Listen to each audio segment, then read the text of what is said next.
Hello বন্ধুরা, কেমন আছো সবাই? আশা করছি সকলে ভালো আছো। প্রিয় বন্ধুরা, আজকে তোমাদের জন্য নিয়ে এলাম আরও একটি নতুন গল্প।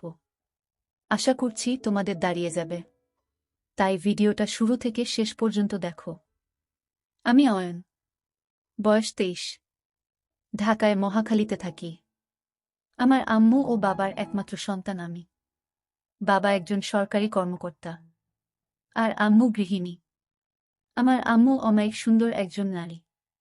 আমার চোখে পৃথিবীর সেরা নারী আমার মা। যেমন তার রূপ লাবণ্য, তেমনি তার শারীরিক গঠন। চেহারায় মায়ার সর্বোত্তম ছাপ। নামটাই যে মায়া। তবে আমার আম্মু আমার বাবার মতো মানুষকে নয়, আরো ভালো কাউকে ডিজার্ভ করে। আমার বাবা টাক মাথার 56 বয়সী একজন লোক, যার ভুঁড়িওয়ালা পেট। দেখতে বিদঘুটে বলা চলে। আমার আম্মুর মতো সুন্দরী ও বিশ্বসেরা নারী সে ডিজার্ভ করে না। যাই হোক, যেটা সত্যি তা তো পাল্টানো যাবে না। এবার আসি আমার পরিবারের সবচেয়ে বড় টুইস্ট নিয়ে।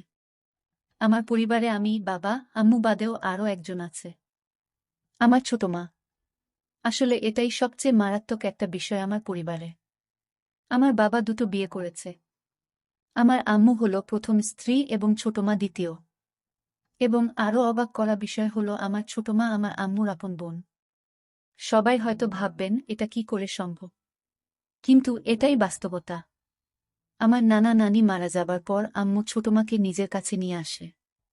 কিন্তু কিছুদিন পরেই হঠাৎ বাবা একদিন আম্মুকে বলে তার ছোট মাকে পছন্দ। তাজ্জবের বিষয় হলো আম্মু এক ফোঁটাও কষ্ট পায়নি কিংবা বাবাকে পাল্টা কিছু বলেওনি। উল্টো নিজেই ছোট মাকে তার সতীন করে নিয়েছে। এলাকা জুড়ে নাকি ব্যাপক চাঞ্চল্য সৃষ্টি হয়েছিল তখন। আমি তখন 4-5 বছরের শিশু। এখন আসি ছোট মার রূপে। দুই বোন শুধু চেহারাই ভিন্ন, নচেত সবই একই রকম। শুধু আম্মু 5 ফুট 7 আর ছোট মা 5 ফুট 5, 2 ইঞ্চি খাটো। তাছাড়া কেউ আলাদা করতেই পারবে না তাদের। এখন আসি আমার তাদের প্রতি এত আগ্রহ কিভাবে এলো। ক্লাস 9-এ পড়া অবস্থায় হঠাৎ একদিন রাতে ঘুমানোর আগে মোবাইলে একটা ভিডিও এলো। ক্যাপশনে ছিল, আপন ছেলের সাথে মা। আমি অবাক হয়ে ভিডিওটা দেখলাম। অজান্তেই নিজেকে ভিডিওর ছেলের জায়গায় আর আম্মুকে সেই মায়ের জায়গায় রেখে ভিডিওটা দেখতে লাগলাম। ধুক করে উঠল বুকটা। উঠে বসে ভাবতে লাগলাম, এসব কি ভাবছি আমি, ছিছি। কিন্তু কেন জানি না সাথে সাথে অনলাইন সার্চ করলাম। যা ফলাফল এলো তা আমার কপাল খুলে দিল। বিদেশে নাকি মা ছেলেরা এনজয় করে। আর আদিম যুগে এসবই ছিল স্বাভাবিক। এসব দেখে আমার তো চান কপাল। তখন রাত ছিল। ক্লান্ত ছিলাম বলে ঘুমিয়ে পড়ি। হঠাৎ রাতের স্বপ্নদোষে ঘুম ভাঙল। আমার চান কপাল নয়, আমার চাঁদ তারা সবই আছে। আমার যে আরেকটা মাও আছে তা তো ভুলেই গেছিলাম। একসাথে দুটো মা, আম্মু ও ছোট মার কথা স্বপ্ন দেখে ঘুম ভেঙেছে। সারা রাত আর ঘুমাতে পারলাম না। সেদিন থেকেই আম্মু ও ছোট মার প্রতি ভালোবাসার জন্য লুকিয়ে লুকিয়ে তাদের দেখতাম। কিন্তু জানি এসব বিদেশেই সম্ভব, বাংলাদেশে নয়। শুধু দেখেই শান্তি। আমি বললে তো আর বিদেশি মায়ের মতো আমার মা আমার সাথে এনজয় করবে না। তাই তাদের লুকিয়ে দেখেই চলেছি। তো এরই মাঝে একদিন ভার্সিটি থেকে বাসায় এসে কি খাবার দিতে বলতে ছোটমার রুমে গেলাম। গিয়ে অপ্রস্তুত হয়ে পড়লাম দুজনেই। আম্মার শাড়ি পরছিল। আমি তো হয়ে দাঁড়িয়ে গেলাম ছোটমার দিকে তাকিয়ে। যদিও এটাই আমার জন্য প্রাপ্য ও চাহিদা, কিন্তু এভাবে সামনাসামনি দেখাটা স্বাভাবিক নয়। তাই নার্ভাস হয়ে গেছিলাম। কি করব বুঝতে পারছিলাম না। কিন্তু ছোটমার কাণ্ডে আমি একদম অবাক হয়ে গেলাম। সে সামান্য চমকালো না, বরং আমার দিকে মুচকি হেসে বলল, কি লাগবে বাবু? কোনো দরকার? এসো বসো। সে স্বাভাবিকভাবেই কোনো তড়িঘড়ি না করে পড়ে নিল। আমায় দাঁড়িয়ে থাকতে দেখে এগিয়ে হাত বাড়িয়ে আমার হাত ধরে টেনে বিছানায় বসিয়ে বলল, কিছু লাগবে বাবু? কিছু বলছো না কেন? আমি, আসলে আমার খিদে লেগেছে ছোট মা। ছোট মা, ওহ আমি তো ভুলেই গেছিলাম। এসো এসো বাবু, তোমার খাবার রেডি আছে। এসো খেয়ে নাও। ছোট মার সাথে ডাইনিং টেবিলে গেলে আমায় তুলে খাওয়ালো সে। খাওয়া শেষে ছোট মা বলল, এবার গিয়ে রেস্ট নাও। আমি, আম্মু কোথায়? ছোট মা, তার রুমে আছে। ঘুমাচ্ছে। তুমি ঘুমাও, উঠে দেখা করো। আমিও ঘুমাতে গেলাম। বিকেলে ঘুম থেকে উঠে আম্মুর রুমে যাচ্ছি। ছোটমার রুম পেরিয়ে আম্মুর রুম যাচ্ছি, এমন সময় শুনতে পেলাম আম্মু ও ছোটমার আলাপচারিতা। খিলখিল করে হাসছে দুজন। আম্মু, তারপর কি হলো? ছোটমা দেখার মতো ছিল বুবু। হাঁ করে তাকিয়ে আছে। কি করবে বুঝতে পারছে না। পরে আমি সামলে নিলাম। এমন ভাব করলাম যেন কিছুই হয়নি। আম্মু, আমার বোকা বাবুটা বোকাই রয়ে গেল। মাকে দেখে কেউ এমন চমকে যায়? ছোটবেলায় তো কত দৃশ্য দেখেছে। ছোট মা, এখন কি আর ছোট আছে বুবু? আমাদের বাবু কিন্তু সেরকম পুরুষ। আম্মু, হ্যাঁ রে, ঠিকই বলেছিস। কিন্তু আমার বড্ড ভয় হয় রে। ছোট মা, কেন? ভয় কিসের? আম্মু, এই বয়সের ছেলেরা নিজের ক্ষতি করে বসে। আর কোনো বাহিরের মেয়ের পাল্লায় পড়লে তো সব শেষ। ছোট মা, কি করা যায় বলো তো? আম্মু, একটা বিষয় ভাবছি। কয়েক মুহূর্ত নীরবতা। এরপর হঠাৎ বলতে শুরু করে। ছোট মা, পারব না কেন? আমাদের বুকের মানিক। এভাবে শেষ হতে দিব না। ওর একটা ভবিষ্যৎ আছে। আম্মু, হ্যাঁ, যেভাবেই হোক। নিজেদের কথা ভাবলে চলবে না। ছোট মা, ওর জীবন সুন্দর করতে হলে জীবন ত্যাগ দিব। তুমি কিচ্ছু ভেবো না। আমাদের বাবুর জীবন সুন্দর করবই আমরা। আমি তাদের কথায় আগাগোড়া কিছুই বুঝলাম না। প্রথমে আমার নিয়েই কথা বলছি সকালের কাণ্ডে। কিন্তু পরে কি বিষয়ে আমাকে জড়িয়ে দিল বুঝলাম না। আমার জীবন কি সুন্দর করবে মাথায় ঢুকল না। আমি আর ওই রুমে ঢুকলাম না। নিজের রুমে গিয়ে চিন্তা করতে করতে অস্থির। অনেকক্ষণ পরে রুমে হঠাৎ আম্মু এলো। আমায় খাটে বসে চিন্তিত দেখে বলল, কি হয়েছে বাবু? মন মরা হয়ে বসে আছিস কেন? আমি এমনি আম্মু। আম্মু, না তো। এমনি আমার বাবুটা মন খারাপ করে থাকবে কেন? দেখি কি হয়েছে। বলতো আমায়। এমন সময় ছোট মা ঘরে ঢুকে বলল, আমাদের বাবু বড় হয়ে গেছে। এখন আর আম্মুদের কিছু বলার প্রয়োজন মনে করে না। আমি, না ছোট মা। কি বলো এসব? ছোট মা, ছোটকাল থেকে পালতেছি তোমাকে। এখনো শিখাতে হবে? কি হয়েছে বলো? আমি, আসলে সকালের বিষয়টার জন্য আমি সরি ছোট মা। আমার নক করে ঢোকা উচিত ছিল।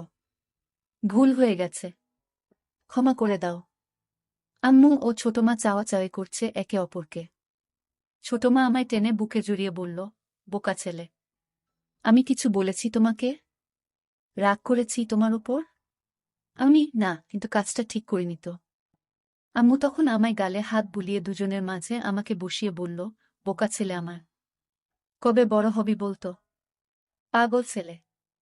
এসব নিয়ে আর ভাবিস না বোকা। আমি, কিন্তু আম্মু। ছোট মা, বলেছি না চুপ করতে। আম্মুর কথা শোনো বাবা। আমি তো কিছু মনে করিনি সোনা। কেন এত মন খারাপ করছ? আমি, সত্যি ছোট মা। ছোট মা, হ্যাঁ বাবা সত্যি। এসো আমার বাবু। বলেই ছোট মা বুকে জড়িয়ে ধরল আমায়। দিনে দিনে তাদের শরীরের গন্ধ আমার নেশা হয়ে যাচ্ছে। আম্মু, তো চল ছাদে গিয়ে কিছুক্ষণ বসি। চা নাস্তা করি চল। ছোট মা, আমি রেডি করে আনছি। তোমরা ছাদে যাও। ছোট মা চলে গেল কিচেনে আর আমি ও আম্মু ছাদে গিয়ে বসলাম। আম্মু আমার কাঁধে হাত রেখে বলল, শোনো বাবু, আমরা তোর মা। আমাদের নিয়ে এসব বিষয়ে এত ভাবতে নেই। বাহিরের কেউ হলে সেটা চিন্তার বিষয়। আর তুই তো লুকিয়ে দেখিসনি কিছু, তাই না? আমি, না। লুকিয়ে কেন দেখতে যাব? আম্মু, সেটাই তো। আর লজ্জা পাওয়াও দরকার নেই। আমাদের কোলে পিঠে চড়েই বড় হয়েছিস তুই। আম্মু, তুই তো জানিস না পাগল। তোর ছোট মারও একটা সন্তান হয়েছিল। আমি অবাক হয়ে বললাম, কি বলছো এসব? এত বড় হয়ে গেছি। আমি তো জানতাম না। আম্মু, হুম। এটা সবসময় আমরা লুকিয়ে রাখি তোর ছোটমা কষ্ট পাবে বলে। বাচ্চাটা দুদিন পরেই মারা যায়। তাই তখন থেকেই তোর প্রতি এত পাগল তোর ছোট মা। তোকে খুব ভালোবাসে। কখনো কষ্ট দিস না পাগলিটাকে। আমি, হ্যাঁ আম্মু। কখনো কষ্ট দিব না। কিন্তু একটা কথা বলি আম্মু। আম্মু, বল। কি বলবি? আমি, ছোট মা কিভাবে এই পরিবারে এলো? মানে বাবা তোমার বোনকেই বিয়ে করল, এটা কিভাবে সম্ভব? আম্মু, তা অনেক কাহিনী আছে বাবু। তুই বুঝবি না। আস্তে আস্তে সব জানতে পারবি। সময় হলেই বলবো। আমি, আচ্ছা আম্মু। এমন সময় ছোট মার আগমন। চা নাস্তা করতে করতে খুব গল্প করছি আমরা। ৩-৪ দিন পরে একদিন সকালে উঠে বাথরুমে ঢুকি তাড়াহুড়ো করে। ঢুকেই তো হয়ে যাই। আবার ছোট মার সামনাসামনি। এবার মাথায় চক্কর দেওয়ার মতো দশা। হঠাৎ দেখায় দুজনই চিৎকার দিয়ে উঠি ও দৌড়ে আমি বেরিয়ে আসি। সাথে সাথে আম্মু হাজির। আম্মু, কি হয়েছে কি হয়েছে? এদিকে ছোটমা বেরিয়ে এলো বাথরুম থেকে ওই অবস্থায়। আম্মু ও ছোটমার আমার সামনে এই অবস্থার জন্য সামান্য চিন্তিত নন। ছোটমা হাসতে হাসতে বলল, বাবু ভয় পেয়ে গেছে আমার সাথে। হঠাৎ করে ঢুকে পড়ায় আমি চমকে যাই। আমার চিৎকারে বাবুও চিৎকার। আম্মু আমার কপালে হাত বুলিয়ে বুকে জড়িয়ে বলল, আমার বোকা ছেলে এমন করে চিৎকার করে? তোরা পারিসও। এখন ছোটমা আমাদের দুজনের সামনে ভেজা অবস্থায় দাঁড়ানো। আম্মু, তুই নক করে ঢুকবি তো বোকা? আমি, খুব হিসু পেয়েছিল। ছোট মা, ওহ তাই তো। যাও হিসু করে এসো আগে। ছোট মা আমার হাত ধরে টেনে বাথরুমে ঢুকিয়ে দিল। আমি ভিতরে গিয়ে হিসু করে বেরিয়ে এলাম। আম্মু ও ছোট মা কথা বলছিল। আমি আশায় চুপ করে গেল। চোখে চোখে নিজেরা কি যেন ইশারা করল। আম্মু, আচ্ছা যা গোসল করে আয়। আর তুই খেতে আয়। আম্মু আমায় খেতে নিয়ে গেল। খাওয়া শেষে হঠাৎ ছোট মার ডাক আম্মুকে। রুম থেকে ডাকছে। ছোট মা, বুবু, এসো তো একটু হেল্প লাগতো। আম্মু, আমি খাচ্ছি। দাঁড়া বাবু আসছে। আম্মু আমার দিকে তাকিয়ে বলল, যা তো ছোটমার কাছে একটু। আমি এগিয়ে ছোটমার রুমে যেতেই যে দৃশ্য দেখলাম তা কল্পনা করা আমার পক্ষে অসম্ভব। দরজায় দাঁড়িয়ে কেন? এসো ভিতরে। আমার হুকটা লাগিয়ে দাও না বাবু। আমি গুটি পায়ে এগিয়ে যাচ্ছি কিন্তু বললাম, আম্মু আসুক। ডাক দেই? ছোট মা, আম্মু খাচ্ছে। তুমি এসো লাগিয়ে দাও। কড়া গলায় বলাতে আমি একটু ভয় পেয়ে যাই। আমি কাপা হাতে কাজটা করে দিলাম। সাথে সাথে ছোটমা আমার দিক ফিরে বলল, কেমন লাগছে আমায়? আমি ভ্যাবলা হয়ে তাকিয়ে আছি তার মুখের দিকে। ছোটমা, কি হলো? বলো। আমি, তোমার কি হয়েছে ছোটমা? আমায় এসব জিজ্ঞেস কেন করছ? ছোটমা, না হলে কি তোমার সুরকে জিজ্ঞেস করব? আমি মানে? ছোটমা, নিজের ছেলের কাছে জিজ্ঞেস করেছি কেমন লাগছে দেখতে। আর তুমি কিনা আজগুবি কথা বলে চলেছ। আমি, এভাবে তো কখনো দেখিনি। ছোট মা, ছোট থাকতে অনেক দেখেছ। আমি, এখন তো বড় হয়েছিল তাই না? ছোট মা, আমার কাছে তো সেই ছোট্ট সোনাই আছো তুমি। ঝুঁকে আমার কপালে হামি দিল ছোট মা। বলে ছোট মা আলমারি খুলে একটা সালোয়ার কামিজ বের করতে করতে বলল, আমায় কি দেখতে খারাপ লাগছে বাবু? আমি, কই না তো ছোট মা। কিন্তু সত্যি বলতে আমার কেমন যেন লাগছে। ছোট মা সিরিয়াস হয়ে আমার পাশে বসে আমার কাঁধে হাত রেখে বলল, কেন? কেমন লাগছে? আমি, হঠাৎ এভাবে তোমায় দেখা কেমন অদ্ভুত লাগছে। ভয় করছে কেন জানি। ছোট মা, বোকা ছেলে। এটা কোনো চিন্তার বিষয় না। আমি তোমার মা। প্রত্যেক সন্তানের সাথে মায়ের সম্পর্ক হয় পবিত্র। বাহিরের মেয়েকে এমনভাবে দেখলে মনে কুচিন্তা যেন না আসে, এজন্য ঘরেই এসব শিক্ষা নেওয়া উচিত। তাহলে অভ্যাস হবে এমন দেখার। তাহলে কাউকে এমন দেখলে কুচিন্তা আসবে না মনে। দেখো না বিদেশি মা সন্তানের সামনেই এসব পড়ে বেড়ায়, তাও হাজার হাজার মানুষের সামনে।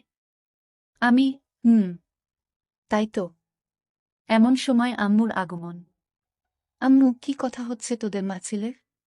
আম্মু আশায় একটু অপ্রস্তুত হলে আম্মু পরিবেশটা একদম স্বাভাবিক করে দিল। এমন ভাব করল যেন কিছুই হয়নি। আম্মু, গল্প করা হলে এবার রান্নাবাড়া করতে আয়। আর তুই পড়তে বস গিয়ে। আমিও বেরিয়ে ঘরে গেলাম। ঘরে গিয়ে মন হাত নিয়ে শান্তি করলাম। রাতে যখন খাবার টেবিলে যাই তখন সব যেন ঘোলাটে। ছোট মা, আম্মু দুজনই পারলে ঘুমটা দিয়ে থাকে বাবার সামনে। আপাদমস্তক ঢাকা শরীর, দুজন যেন সদ্য ধোয়া তুলসী পাতায় ভেজানো। খাবার দাবার শেষে নিজের রুমে গিয়ে ঘুমাই। রাতে হিসু করতে উঠে দরজা খুলতেই আমি যা দেখলাম তা দেখে আমার চোখ ছানাবড়া হয়ে গেল। আম্মু ও ছোটমা দুজন একসাথে হয়ে বাথরুমে ঢুকছে। শুধু পিছন থেকে অন্ধকারে যা দেখা গেছে দরজা খুলতেই। শুধু বোঝা যাচ্ছে তারা এক সেট। কিছু দেখা যাচ্ছে না। আমার রুমের দরজা খোলার কোনো শব্দ হয় না। তাই তারা বুঝতে পারেনি। দুজন একই সাথে বাথরুমে ঢুকেছে দেখে আমার শরীরে শিহরণ বয়ে গেল। এত রাতে তারা বাথরুমে কেন, এটা ভেবে আমি বাথরুমের দিকে যেতে থাকি। এমন সময় পাশে আম্মুর রুমে তাকিয়ে দেখি বাবা একদম একসেট হয়ে ঘুমিয়ে আছে। আমি সোজা বাথরুমের কাছে গেলাম। গিয়েই কথোপকথন শুনে কানে বাজ পড়ল। ছোট মা, আর ভালো লাগে না বুবু। প্রতিদিন দুই বোন মিলে এক ফোঁটাও পানি পায় না। খুব রাগ হচ্ছে। আম্মু, কি করব বলো? শুকিয়ে গেছে ওনার। বয়স হয়েছে তো। ছোট মা, এই বয়সে কি এভাবে ঘুমাতে ভালো লাগে? তোমারও বয়স হয়নি। খারাপ লাগে না তোমার? আম্মু, খারাপও তো লাগে রে। কিন্তু কি করব বলো? ছোট মা, তাহলে কি আমরা এটাই করব? আম্মু, হ্যাঁ। তাছাড়া কোনো উপায় নেই। ঘরের কথা ঘরেই রাখতে হবে। বাহিরের কারো সামনে পা মেলে না ধরে ঘরেরটা দিয়ে করতে হবে। ছোট মা, হ্যাঁ গো বুবু। আম্মু, পাবো পাবো। চিন্তা করিস না। ওকে আমরা মানিয়ে নিব। ছোট মা, ও রাজি হবে তো? আমার ভীষণ ভয় করছে বুবু। এ যুগের ছেলে। আম্মু, আমাদের বাবু আমাদের কষ্ট নিশ্চয় বুঝবে। আমরা দরকার হলে এ যুগের মেয়েদের মতো ওকে সেজে দেখাব। তুই যা করছিস করতে থাক। আমিও মাঠে নামছি দ্রুত। রাজি না হলে পায়ে পড়ব, তবুও আর পারব না ওকে ছাড়া। আমাদের সন্তান আমাদের কষ্ট বুঝবে ঠিকই। ছোট মা, হ্যাঁ বুবু। তাই যেন হয়। আম্মু, এখন তাড়াতাড়ি বের করো। ঘুমাবি না? ছোট মা, করছি। এই তো হয়ে গেছে। আমি প্রথমে বুঝতে পারিনি আমায় নিয়ে কথা হচ্ছে। কিন্তু আমার নাম শুনে আমি তো পুরোই আকাশ ভাঙা ধাক্কা খেলাম। তার মানে আমার দুই মা আমার জন্য পাগল। খুশিতে আমি আত্মহারা। তার মানে আমি যা অসম্ভব ভাবছিলাম তা আমারই জন্য অপেক্ষা করছে। আম্মুদের গোসল শেষ পর্যায়ে। আমি তাই দ্রুত গুটি পায়ে রুমে ঢুকে যাই। দরজা ভিজিয়ে হালকা ফাঁক করে দেখতে থাকি বাহিরে কি হয়। একটু পরেই বাথরুমের দরজা খুলল। দুজন বের হয়েছে। অন্ধকারে এটুকুই বোঝা গেল। দুজন একসাথে একই রুমে ঢুকে পড়ল, ছোটমার রুমে। বুঝলাম একসাথে ঘুমাবে দুজন। আমি কয়েক মুহূর্ত এসব ভেবে অবাক হলাম যে আমার মায়েরা আমার জন্য পাগল হয়ে আছে। নিজেরা কত প্ল্যান করে বসে আছে। আমি চিন্তা করলাম তাদের সামনে আমার নিজের ইচ্ছা প্রকাশ করব না যে আমিও তাদের জন্য পাগল। আমি তাদের প্ল্যান অনুযায়ী চলার সুযোগ করে দিব। তারাই আমায় গুছিয়ে রাজি করিয়ে নিবে। দেখতে চাই কতটা এগোয় তারা। আমি শুধু তাল মেলাবো তাদের সাথে।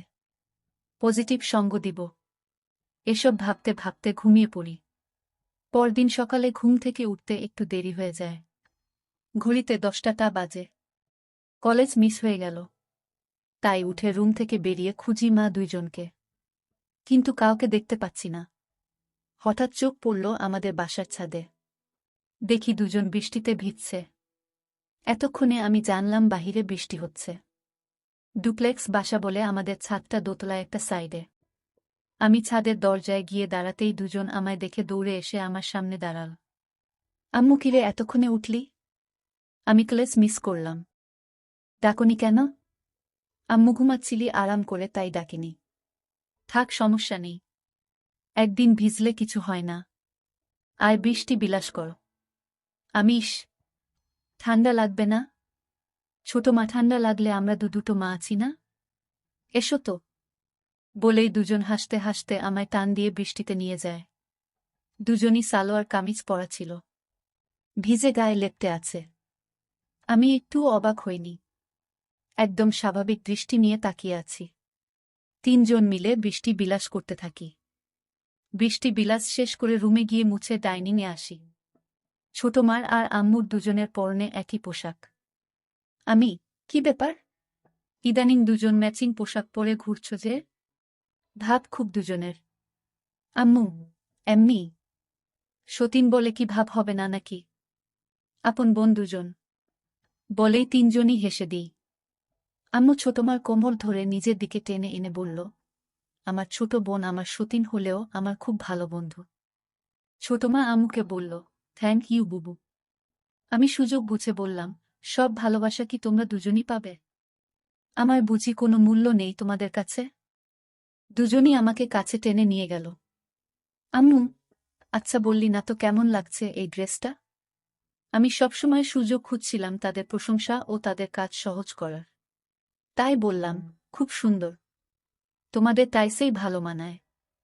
সালোয়ার পুরনো ফ্যাশন হয়ে গেছে। ছোট মা, তাহলে আজ থেকে মডার্ন ফ্যাশনই চলবে নাকি বলো বুবু? আম্মু, হ্যাঁ, ঠিক তো। তাই হবে তাহলে। সবাই আবারও হাসলাম। সেদিন রাতে আমি ঘুমাইনি, তাদের জন্য অপেক্ষা করে দরজা আলতো চাপিয়ে উকি দিয়ে অপেক্ষা করছিলাম। কিন্তু তাদের দেখা নেই। তাই নিজেই এগিয়ে আম্মুর রুমের দিকে যাই। দরজার কাছে যেয়েই দেখি কপাল ভালো, দরজার সাইডে জানালায় একটা কপাট খোলা। ভিতরে পর্দা হালকা সরিয়ে যা দেখি তা আমার চোখ জুড়িয়ে দিল। হঠাৎ আম্মু বলল, লাইট নিভাসনি তুই? ছোট মা, নিভিয়েছিলাম তো। হয়তো বাবু টয়লেট গেছিল। আম্মু, হয়তো। আচ্ছা চল। দুজনই আগের রাতের মতো বাথরুম গেল একসাথে। আমি চুপি পায়ে বাথরুমের বাহিরে গিয়ে কান পাতি। ছোট মা, বুবু। বুড়োর তো আর হয় না। কি করব? আমার তো আর সইছে না। কিছু করো প্লিজ।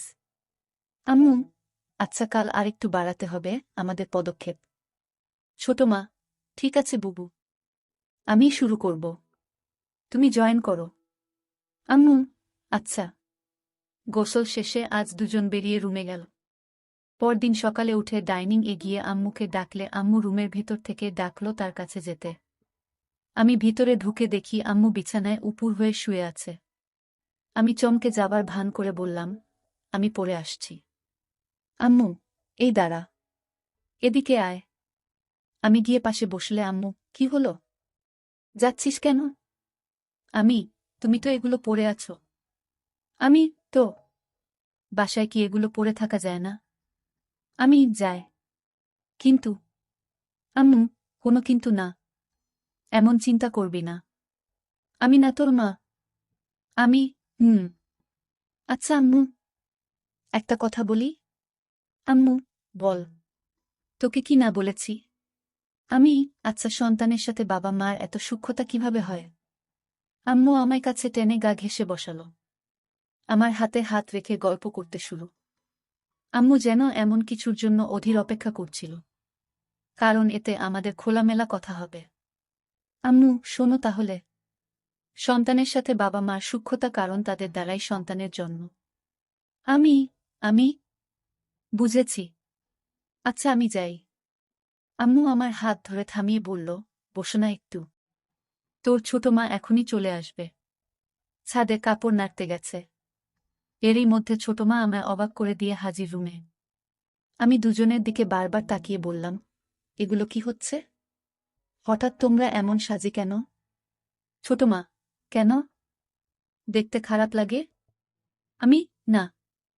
দেখতে খারাপ কেন লাগবে? তোমরা আমার দেখা সবচেয়ে সুন্দরী নারী।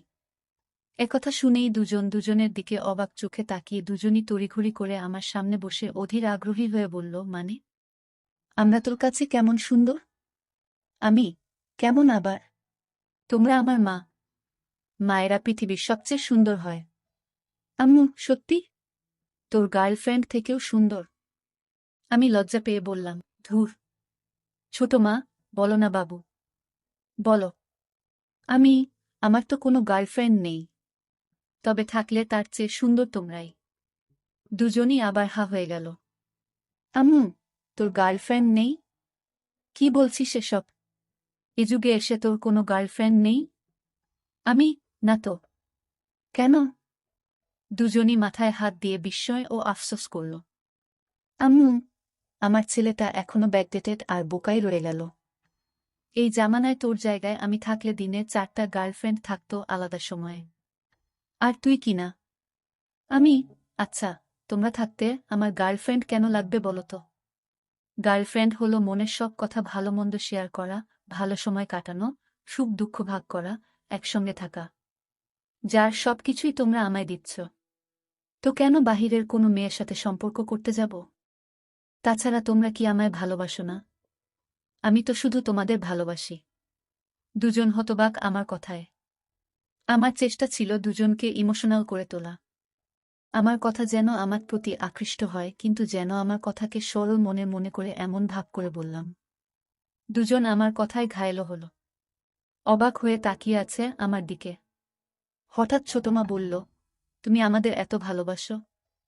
আমি নয়তো কাকে ভালোবাসবো বলো? দুজনই আমায় জড়িয়ে ধরে কেঁদে দিল। আমি, কি হয়েছে তোমাদের? কাঁদছো কেন? আম্মু বলল, কিছু না। সন্তানের ভালোবাসা সব মায়ের ভাগ্য হয় না। তাই খুশিতে চোখে পানি এসে গেছে। বলে দুজন মিলে আমার জামা খুলে দিতে লাগল। আমি, এটা কি করছো? আম্মু, আমরা দুজন এভাবে আছি, তুই এমন থাকলে কি ম্যাচিং হয় বলো? আমি, আচ্ছা, তাহলে ঠিক আছে। ছোট মা, কিন্তু বাবা যেন জানতে না পারে এসব। আমি, কেন? বাবা কি বাহিরের কেউ নাকি? আম্মু, হুম, বাবা বাহিরের। আমাদের তিনজনের সব শুধু আমাদের। আমি, আচ্ছা ঠিক আছে। আমি আর বেশি ধানাই পানাই করলাম না। দুই মাকে নিয়ে শুরু করে দিলাম দুনিয়ার সেই নিষিদ্ধ খেলা।